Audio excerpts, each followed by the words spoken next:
فيلم آخر بعنوان نسيم هو عمل إماراتي تدور أحداثه حول رجل هندي يدعى نسيم، يؤدي شخصية الفنان أحمد عبد الرزاق، وهو صاحب دكان محبوب من أهل الفريج، تجمع علاقة وطيدة وقوية بكفيلة اللي يلعب دوره حسن رجب.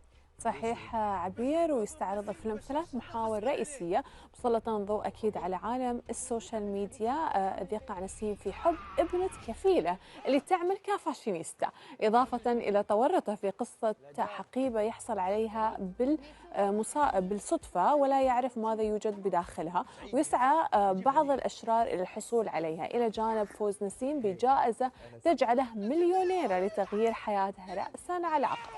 ناد عليك في الحساب روح اشتكي عليه. هذا ظرف كله فلوس فلوس. سينابون. السينابون هذه الدد ساكنه فيه.